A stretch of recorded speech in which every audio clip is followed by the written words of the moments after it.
Cracker Barrel reverses their logo after a Trump-led backlash. Cracker Barrel has dropped its new logo design after a wave of conservative backlash, and the Trump family was at the center of it, not surprisingly. According to the New York Times, the chain unveiled a modernized logo last week. We talked about it right here in this show, replacing its old iconic old-timer figure with a cleaner, sleeker look. Almost immediately, social media lit up with criticism. This was led by Donald Trump Jr., who posted, WTF, classy as always, Donald. WTF is wrong with @Cracker Barrel. He was outraged that the idea that it would change their logo, as if Donald Trump Jr. had ever been inside a Cracker Barrel his entire life. Then the father jumped in. President Trump weighed in, calling the rebrand a mistake and urging the company to stick with its traditional design. He declared the controversy gave Cracker Barrel billions of dollars worth of free publicity and told them to make Cracker Barrel a winner again.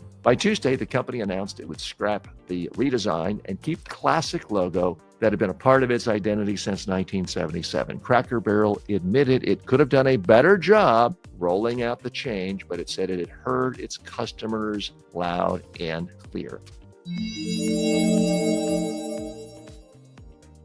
Okay, so what's the real message here? Did Cracker Barrel make a mistake putting out its slick new logo and not taking into consideration the emotional attachment its customers had with the old one? Yeah, they made a mistake. The far bigger mistake our economy is looking at right now is having big government, i.e. socialism, that's what it's called in most circles, telling private sector businesses what to do and micromanaging down to the logo. The fact that Trump and Trump family members are telling a private sector company how to manage their business should scare the living daylights out of anyone who's a conservative, a libertarian, a believer in the free market system, but also centrist, moderates, and Democrats. It should be scary to everyone. Let's go a little bit deeper here. Now, critics said that the redesign was soulless and woke.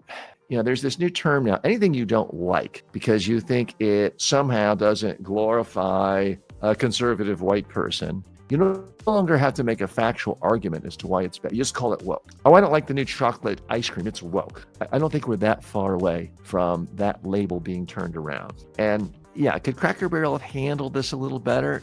Sometimes, like Michelin is a great example of a company that I think handled a logo design better. The Michelin man used to look wildly obese. And then over the years, they subtly made it slower and slower. And because of that, no one criticized them for fat shaming. Michelin pretty much died, unless I missed that. They did not get any criticism for that. They subtly changed their logo over time and didn't call a lot of attention to it.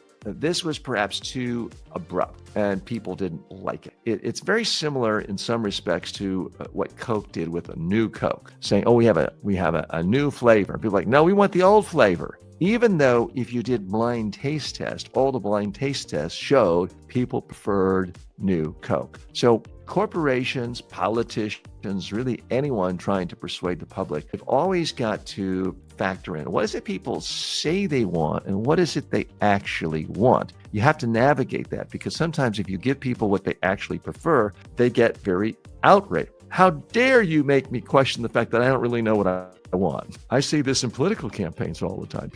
Voters will tell you, I don't want a politician who uses negative ads. I'll vote against any politician who uses negative ads. And then the candidate who uses negative ads most effectively wins. So you always have to be careful about what people say they want. This is the problem with focus groups. People will speak with their head, oh, this design looks cleaner, simpler, more modern. But in their gut, they may be thinking, but I like the old way, but I don't want to seem like an old fuddy-duddy. So they don't say that. So this is a problem companies, political campaigns have and others that it's just hard to really gauge sometimes what the best thing is to do. But I do find it troubling that we've got a government here that feels the need to not weigh in just on big decisions like taking a 10% stake in a company because they'd previously been offered subsidies to help develop the chip industry, and say, oh, no, we're going to break our promise. We're not going to give it to you anymore. We want to basically extort you. Give us 10% of our company. That's one thing, as horrible as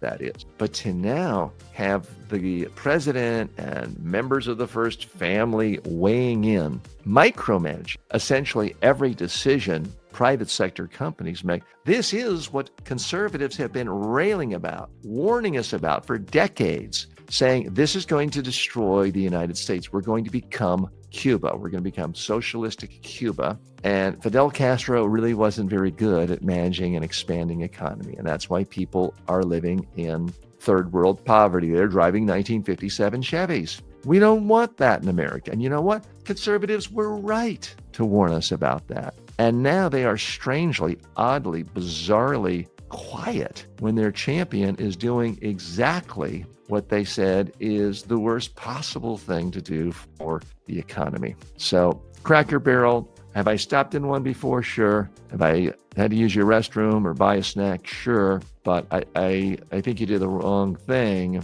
by pandering to and encouraging and feeding the beast of this current White House that pretty soon is going to be telling chewing gum companies what flavor gum they can chew or they can sell. And it's going to be telling, haircut companies, from now on, you can only sell, cut people's hair to do comb overs and be bleach blonde, because that's all that real Americans want. I don't think we're that far away.